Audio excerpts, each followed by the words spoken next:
Welcome to our webinar series for underrepresented in tech, talking to different subgroups of underrepresentation as we talk to 6 different groups in this year's webinar series. And today I am absolutely pleased to be speaking with some gentlemen who are Black men in technology. Welcome, everybody. Thank you so much for being here. It's so good to have you. Thank you so much. Thank you. Absolutely. Thank you for having us. My pleasure. I want to give props also to our sponsors. So today we are being sponsored by Yoast, Master WP, WP Speakers, Paid Memberships Pro, GoDaddy Pro, and Crowd Favorite. And we want to give them huge props and our gratitude for helping sponsor this. We believe it's so important to pay people for the work that they do, and we wanted to be able to pass that on to y'all. So thank you so much for making this possible. And thank you, our sponsors, for making that possible too. So I wanted to talk to Black men in technology because, believe it or not, Black women often get more of a voice in technology when we look across things like people always wanting to interview. So they're looking for like the biggest bang for their buck, like who is the most underrepresented person? A Black woman tends to be like, well, they're women and they're Black people. So we look at that a lot, right? So we see a lot of women who are on panels and are asked to join conversations. So we really wanted to give y'all an opportunity to talk about what it's like to be a Black man in technology. And I know a lot of us work in WordPress. This isn't specifically about WordPress, but feel free to talk about any of those things. So before we do that, I do want to give you an opportunity. I would love to have you introduce yourselves, talk a little bit about what you do in tech, where you work, your titles, whatever you want to share with us. And Hashim, since you're unmuted, I'm going to go with you first. Much, Michelle. So my name is Hashim Warren. So I've been working with WordPress since it first came out, starting with choosing movable type. While I was an editor at Vibe magazine, our IT guy wanted us to use WordPress. I said, let's use movable type. We fought it out and we used movable type, and that was a mistake at the time. Though, shout out to movable type. So right now I'm a product marketer, and I specifically like to work with dev tool companies that have some type of SaaS offering. And also I am located in Greensboro, North Carolina, but I grew up in New York City. So that's who I am. So my name is Jon Clark. I work for Stellar WP as an automation manager. I do a lot of other extra little things, as Michelle already knows. And I do have some side stuff where I am a small YouTuber as well. And I just enjoy being in tech. I first got started with WordPress actually on just a whim. I was literally just trying to figure out if I wanted to have some kind of maybe blog or website, and decided to just try it. I remember literally writing all of my stuff on a napkin and then applying it the next day. I waited for a sale to get my domain and everything. And I just learned the ins and outs, ironically, with no guide or anything, just kind of trial and error, and then ultimately ended up working within. And I've enjoyed it. I am based out of Clarksburg, Maryland now, but I am also from New York City. Well, my name is Matteis. I'm a associate software engineer at Penske Media Corporation. I have a very non-traditional tech background. So I was a mail carrier before getting into tech. So I went through the boot camp route, and how I found out about WordPress was like a meetup group, because I always heard like bashing of WordPress, like, oh, WordPress, oh, don't use it. What, you want to be a real developer? Don't use WordPress. So I said, I'm curious. I want to get into WordPress, and that was kind of the best decision I've ever made, is getting into WordPress and getting into the WordPress community. And also, like Clark and Hashim, I'm from New York as well, but I'm based in New Jersey. So thank you all for being here. If you haven't had the opportunity, check out Caleb's keynote address from WordCamp Montclair this year. He gave a great talk about his trajectory into WordPress, and it was pretty awesome. So yeah, just lots of opportunities to see you all at work. So let's dig right into the questions. So we have questions. You've all seen them in advance. Hopefully you've had a time to really kind of think them through. But so the first question I have is what do you wish people knew or understood about what it is like to be a Black man in tech? So, often I am the only Black person in the room. And sometimes, like you kind of alluded to, Michelle, I'm the only Black man in the room because there's more women, which I absolutely love. So I often feel the pressure of that I'm representing more than just me. And I don't like feeling that pressure. It's not a pressure that I kind of welcome, but I do feel that pressure that I'm representing other Black people and other Black men. And sometimes I get asked to represent other Black people. So I was at one job and they wanted me to review some wording on a website or something like that, or I think they were doing an invitation specifically to a Black community, and they asked me to review it to make sure they weren't tripping over any words that would maybe offend people, that it was attractive to Black people. And I had to tell my manager, I don't do that. Like, I don't know what they want to see. I told her, I'm not captain of the Blacks. Like, I don't know. There are people who have their ears to the ground. They're trained. They know what you should say, and they could give help. They cost a lot of money. You can go hire that person. I am here to, I'm here to move our numbers in terms of revenue, and and I also learned how to code. So I'm here to handle the coding issues that the marketing team has. That's my specialty.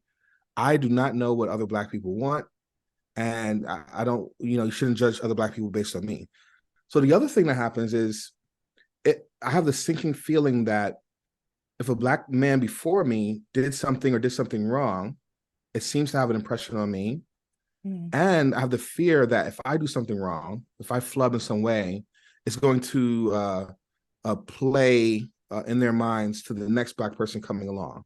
So that's the pressure, and it's the hardest thing to explain to my friends who don't have that kind of feeling that they're representing more than just themselves. But that is the major thing that I would say. I don't represent anyone else more than myself. No, I can agree with that considerably. I mean, I'm fortunate enough to work with. There's certainly other Black people. One of my closer coworkers is Carmen Kendrick, a Black woman who is really good at what she does. But there's the idea of getting getting into tech in general as a Black man can be kind of daunting a little bit, especially. And Caleb will be able to speak to this more. I've gone to some of those boot camps. I've never completed them, so he'll be able to tell you. But like you walk in there, depending on where you go, you might be the only person in there who looks like you. You'll see a lot more white, Asian, Indian in terms of those varieties, and it can feel a little daunting because you're not indicative. And what could be even harder is if you didn't grow up with that kind of STEM household or somebody who was in that kind of field to not be able to show you how things are going along. My fiance faces the same thing where she is one of the only Black scientists at her job, and she did not grow up in that household. So we're kind of a STEM household now, but it's interesting because I wonder how my future family will be able to gain from being around that kind of environment versus how we did not necessarily have that. But at times it's like, man, how many people do I represent? That really does kind of start to play a factor a little bit. And then there's also the aspect of, am I doing enough? Which I think a lot of Black men can feel that way just because of the way society can be at times and just the overall responsibility that is there, even if it's hidden. Yeah, that makes a lot of sense. And of course, things I hadn't thought through before. So that makes, I think that brings a lot to light. Caleb, what are your thoughts on this as well? Oh, I'm gonna agree with a lot of what Hashim and Clark said. It's like, so the company I'm with now, has like really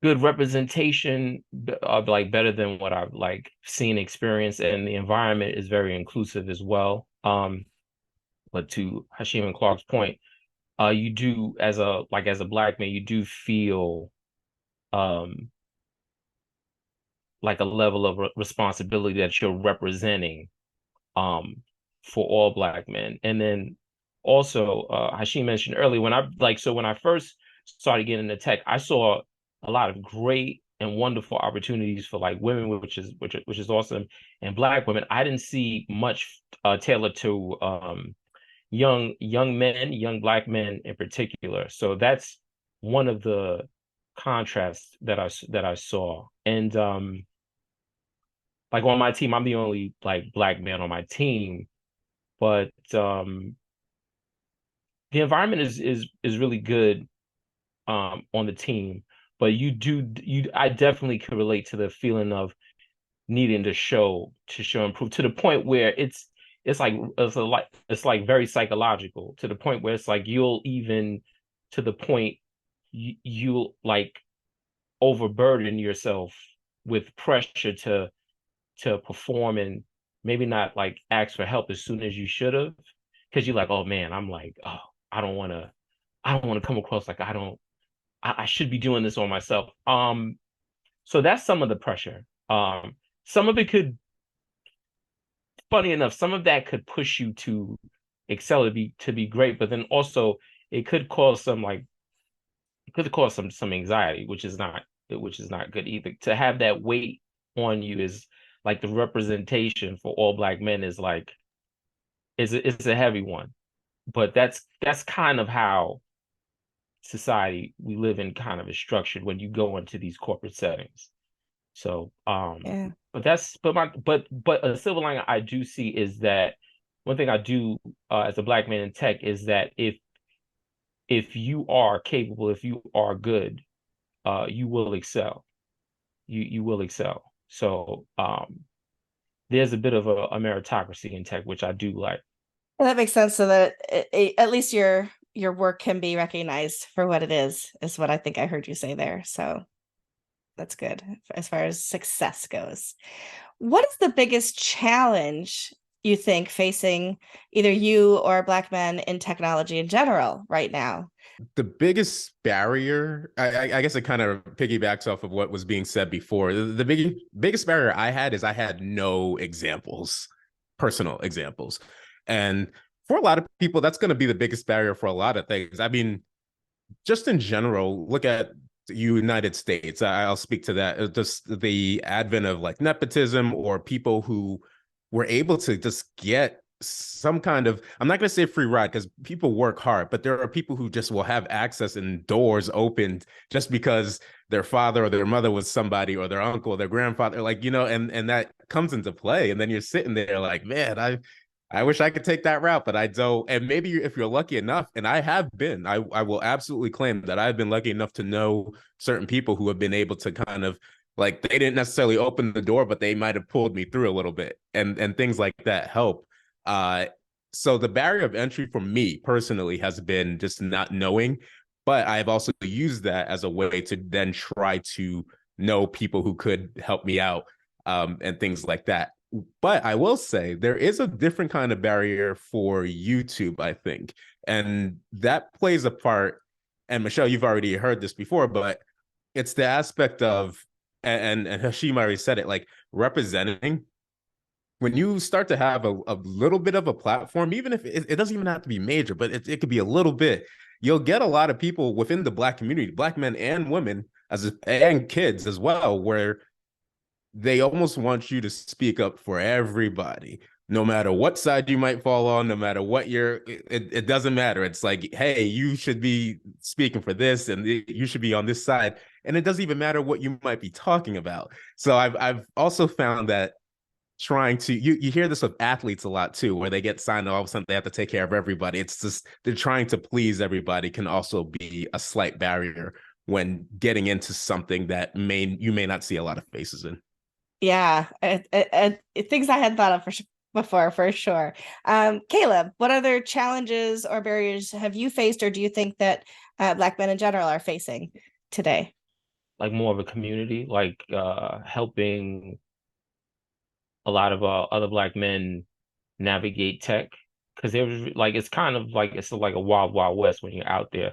Like you'll go on LinkedIn and you'll meet some people And so far, a lot of people I met in tech, black men in tech, have been very generous. But I think it could be a bigger community to help usher them in, because I do see a lot of that. The parallel, I see a lot of that with women. So I think that's one of the biggest challenges is having like a network of other black men to kind of help you progress. So now that you're in tech, okay, what's the steps to kind of help you know how to move in your company or move forward in your career? I think that's a challenge to just have a group of black men supporting each other, helping them move throughout their career. It is like one of the things that would help me and also help other black men is being able to show solidarity, particularly within a job. So if I wanted to, let's say, mentor specifically an intern who's a black man, I would feel actually nervous about that. Like, what does that look like? Do they think I chose him because he's black? And maybe yes, but I'm going to guess if I was a white man and I'm mentoring a young white man, there's no second thought about it. Oh yeah, that's normal. And so I tried to create a resource group from scratch with other black coworkers, and there was some people in it who they accepted the invite, but they didn't really see like a need for it, which is fine. But also I just realized recently that our first meeting was a lunch that we went to, but we kind of went undercovers. Like we didn't like announce it on the Slack channel, that we're having lunch together. And this is where we had like a big company meetup and we carved out a lunch together. So that nervousness about showing solidarity is really tough. And, so I think that's one of the barriers. There's so many opportunities that I've received that I did not know existed because I was friends with someone and they let me know how things work. So being able to do that to other people and being able to decide to do that specifically to other black men and having the freedom to do that without any nervousness about it, I think that's one of the barriers that we have right now. Do you find that there's a bigger like you feel a bigger responsibility, whether that's from yourself or from external forces, to mentor other black men within either your business or within technology in general? Jon talked about that kind of expectation when you're building a community for people expect you to speak out about certain things. On the flip side, I do want to speak out about certain things, and I do specifically want to help black men just because I never sat down and decided that yes, I want to help out other black men. It's just I know what Hashim at 17 years old looked like, talk like, and I would like to help the next Hashim. I know what Hashim when he first opened a text editor, what that was like, and I would just like to help the next Hashim. It's not even a thought about wanting to do it. Now, I don't want that expectation. I don't want people saying you should be, but I naturally want to. And so that's the mix of feelings that I have. Very similar to Jon, but the other side of it is just wanting to do that. With women in tech, we often look at each other as though we expect each other to want to raise each other up. Do you feel that also within the Black community? Yes and no, and it highly depends on a lot of things. It's easier for women. This might lead into the next question you have, Michelle, but Yeah. it's easier for women, I think, especially Black women, because there's a lot of stuff out there for them. When I first got started in tech and I was looking for a community, and Caleb mentioned Meetup, that was the only community I could actually find that was inclusive for me. There were a lot of stuff, and I'm in the DMV area. There was a lot of stuff for Black women that I'm sure I could have joined, right? Like I'm sure I could have been fine with and stuff like that, and it wouldn't have been like a turn away per se, but it just wasn't. There wasn't as much stuff for me there, and so like Hashim said, you kind of just find yourself. I want to help whoever, because again, I also remember when I didn't have it, it would have just been nice to have, and so Now more than ever, I'm starting to see more geared towards like everybody, and then everybody's gonna have their own little group and sect and thing like that. But I think that's a tough one because you just never know. Speaking of the next question, I think that you do lead into the next question very nicely. And I'm going to turn to Caleb first and ask this. What are some communities or organizations in tech that you see doing things right from your perspective? I think one community who's doing a fantastic job, actually, Michelle, I found out about it through Michelle, is Black WordPress, Black Press. I think they do a phenomenal job of lifting people up in the community. Um, I think WordPress in general, how it's set up, is really looking to include people, especially like one of the founders of WordPress is a Black man. So, which one of the when I first found out, I was ecstatic. I was like, wow, I was kind of blown away. I was blown away by that. But I think that's Michelle is also a person who's doing phenomenal things to help unrepresented groups in tech. And just going back to what John said too, as far as is there like a reach back? I think the Black women like they definitely do a better job of reaching back. We don't really like as Black men, we don't have like a network where we're like, okay, we're reaching back. I don't know why that is. I don't know if it's just like someone just taking a leap or proximity, but I don't know, maybe we could do something in Black press to extend something like that. But to answer the question, Black press does a phenomenal job. Okay, this one is going to get boring because It's okay. I think WordPress is fantastic. Going to a WordPress meetup locally, the local one in my area is very welcoming. Going to the big WordPress meetups, has been great. Communicating with people on Twitter and different communities, Black press has been fantastic.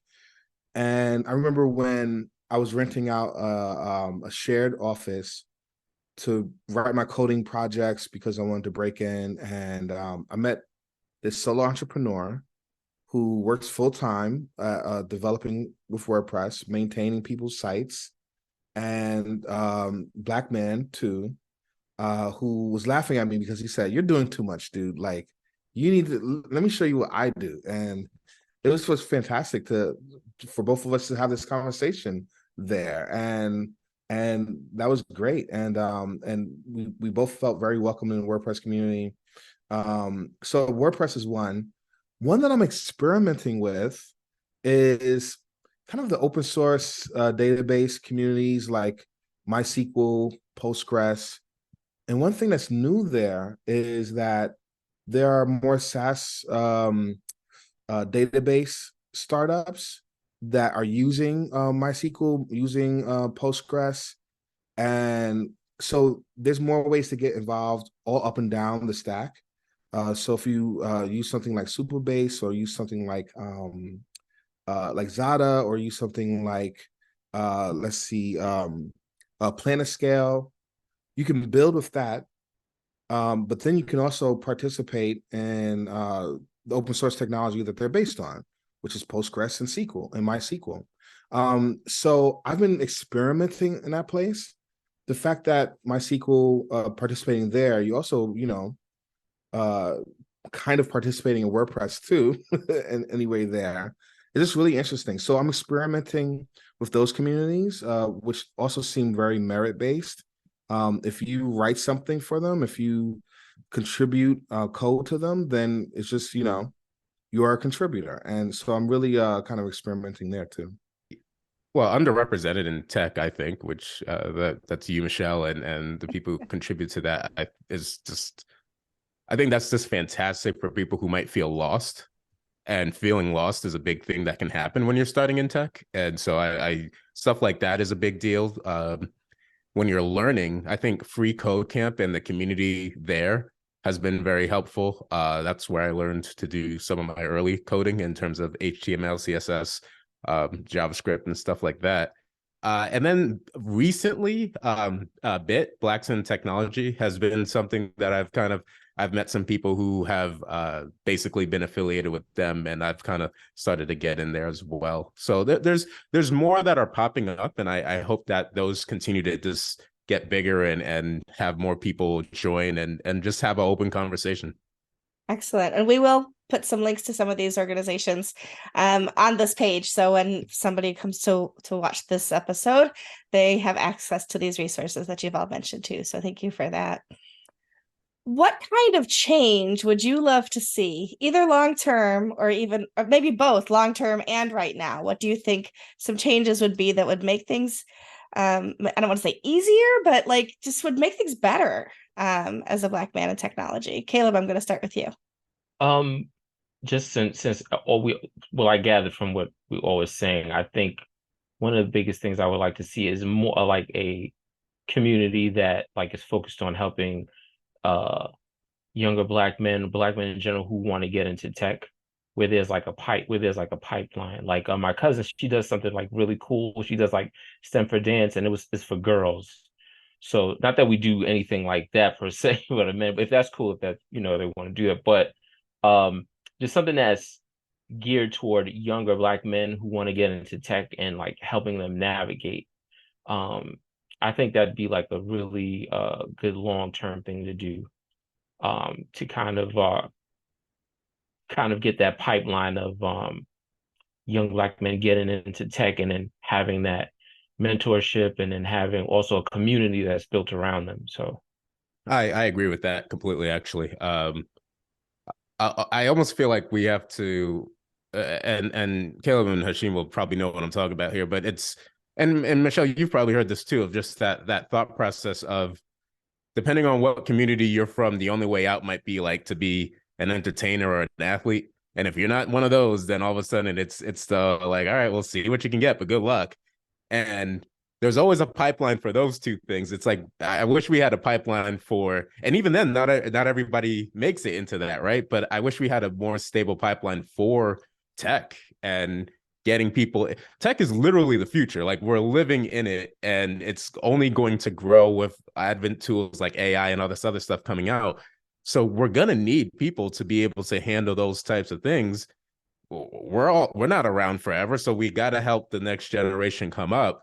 And if we had a pipeline and had it where it felt accessible and people were available to showcase that accessibility, I just think that would help greatly, especially for Black men, just because there hasn't been as many tools. And it's almost as if there's like a little bit of a box. And if you don't fit that box, then you can't be in it. I don't want to ever be a gatekeeper or have a gatekeeping situation when it comes to that, because there is enough room for everybody. So my number one thing is I want tech companies to pay people who choose to reach back and give back. So, tech companies pay a lot of money for a recruiter to recruit people. So if you're paying $10,000 for someone to recruit people, if I choose, can you pay me $5,000 to mentor locally, or to go and speak, or to go back to my old campus and participate there as an alumni?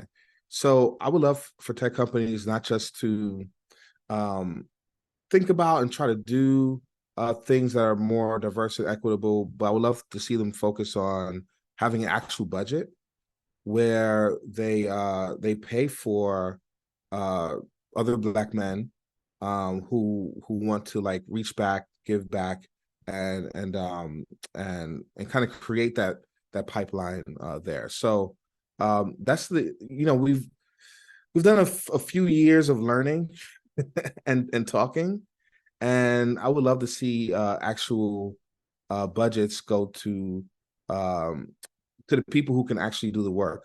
Not just like the specialists, but the people who are choosing to do it in their spare time. I would love for that time to be sponsored by companies. Yeah, no, that makes a lot of sense. I started thinking about, like you said, speaking. It made me think about the movement that we've been, especially in underrepresented tech, we've been working on a lot, which is educating people on a way to achieve better balance with representation and inclusion on, on our speakers list, for example.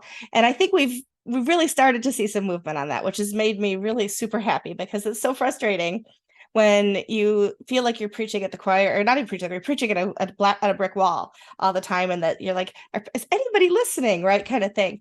And so I kind of wanted to hear what your thoughts are on what do you think we can do better to make sure that we are more inclusive, not just in our companies and hiring, but in organizations, like when we're setting up whether it's a word camp or any other kind of event, and making sure we have a more inclusive lineup, and so that we get better representation from more people and more perspectives.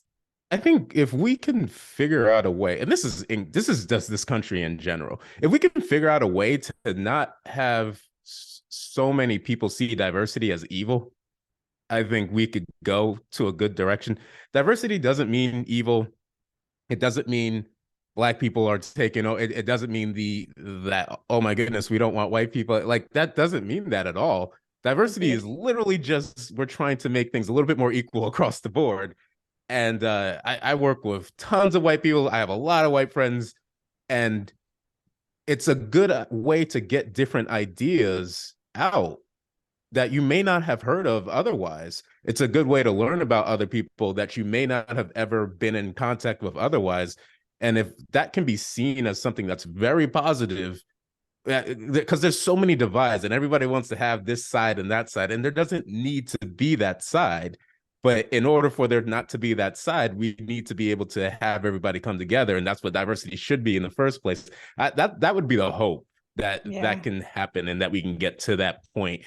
Unfortunately, there's so many things that kind of act as blockers to that, even to this day. But hopefully, in the future, we can kind of get to that level. Which also makes me think of, we talk at underrepresented in tech that it's about representation without tokenization. And so I think that I'm going to guess that at some point, I know as a disabled woman, I have been tokenized before. I'm going to guess that as a Black man in tech, you have probably experienced something, either tokenization or similar to that. And kind of curious about what you think about that, as far as not just speaker lineups and things like that, but also like super excited that, Caleb spoke at Montclair, WordCamp Montclair, as the keynote speaker. And I could be wrong, but you might be the first Black man to do a keynote for a WordCamp in North America. And if that's the case, like, wow, like major props to you, because you were chosen for the incredible message that you had to give, not because you were a Black man. And so I think that that's super awesome. It's inclusive and it isn't tokenizing. So Caleb, what are your thoughts on that? Oh, wow. I didn't know that, by the way. I'm not Cool. 100%, but I think if not the first, amongst the first, let's say that. That's cool. Good company. I love what Jon said. Like, I totally agree with what he said, as far as diversity not being a scary thing. And that's kind of how great ideas like come about: community, collaboration, and usually communities are diverse. So you just kind of like mixing everything up. I like to like use like hip hop as a great example. So you had like so many people, diverse like backgrounds, like contribute to that in its growth. Any art form, like, its growth. And I think there's definitely in tech, I think that's definitely needed. And as far as in the token, so the thing with tokenizing, I'm like, I don't, so I get that. I could understand that concept. But also, I think some people like uh try to, I guess, like play on that as a way to not be inclusive. Like, it's a way for them to be like, oh, did you just choose them because of this, because of that? When in actuality, no, that person was there already. So the person was fantastic already. Like, whoever was there was fantastic already. So I think the things that WordPress does to like reach out and to to be mindful of that thing. I think those things are great. I think those things are awesome. And like, I think that would definitely continue to help, because when you see those things, you feel like, oh wow, I feel comfortable. Like that was one of the first things when I went to WordPress. Like I just felt comfortable, even though there was like it was remote, my first one, but it was just such an atmosphere of comfortability. So I like the way that WordPress is going, and like really being intentional about looking for diverse speakers. I think it's awesome. I think its intentionality is always great. Yeah, I completely agree. And I think some people, once they start to try to be intentional, they realize how hard it is. Like you're trying to reach out to people who are outside of your bubble. They're not responding back uh, because, you know, they don't owe you their time. So then you have another event where you don't feel like it's as diverse as you want. Like, number one is realizing that it's difficult, but you have to be intentional. You have to be intentional over the long run. So you have to really believe in what you're doing. I also agree with Jon where, you know, I've been on committees that where we formed to make things more diverse and more equitable. Yet there's some people on the committee who are very hypersensitive about what will people think. We don't want people to think that this isn't merit based or whatever they're thinking, because they don't understand diversity. And I've worked at 3 startups where the first, I would say, 25 employees were somehow related or friends with the founders. Were they the best people for the job? And it really kills me where, like, after hiring, your wife was the controller, and another startup, the wife was the lead designer, and at another one, the wife was the co-founder. Then I had places where like this person is head of sales, but also goes to the same church as the founder. All these webs of relationships. Then, you know, I had an HR person say, you know, we're trying to make our pipeline more diverse, but we don't want to lower the barrier. And I'm like, wait a minute, like we're not diverse because of how it started. So it should be okay for me to hire my friends and family too.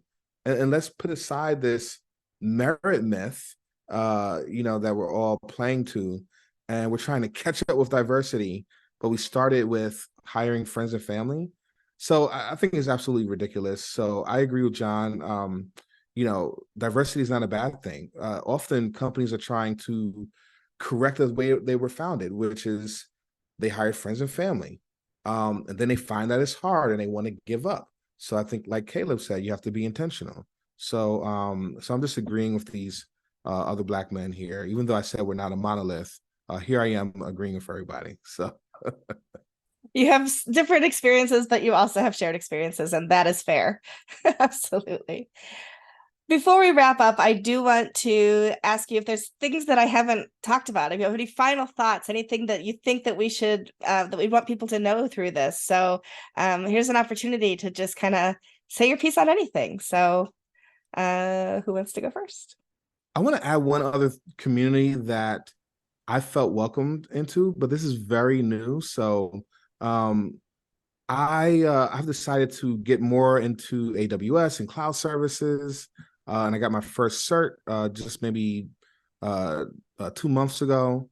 But there's a Black woman at Red Hat who is a fantastic architect and is deep into the AWS ecosystem, who was willing to get on the phone with me and help me to understand how to get my architect cert. And I just was blown away by that.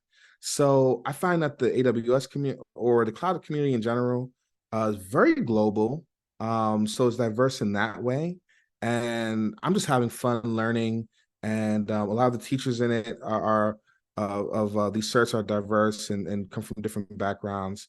So I really love that. So I just want to give a shout out to kind of specifically the AWS community. There seems to be a lot of ways to come into it, whether IT, whether coding or otherwise, whether marketing or what have you. And I really love what's happening there. So early on for me, but I really like what I see there. Jon, do you have any final thoughts? Yeah, I think ultimately, I think if we can find a way to just continue to do what we have to do as Black men in tech, and then throw that hand out for anyone who's willing to grab on. And it doesn't just mean, oh, just Black men, but specifically if we can get Black men to come up. And I try to be intentional about, especially younger Black men in my family, cousins and other things like that, where I can throw out a hand and be like, hey, if you want to talk, or be, if you need a resource or that kind of thing, reference, whatever, that I'm available, and that I actually make the time to be available, because without intention, a lot of that can seem fake, or almost like a bothersome, if you will.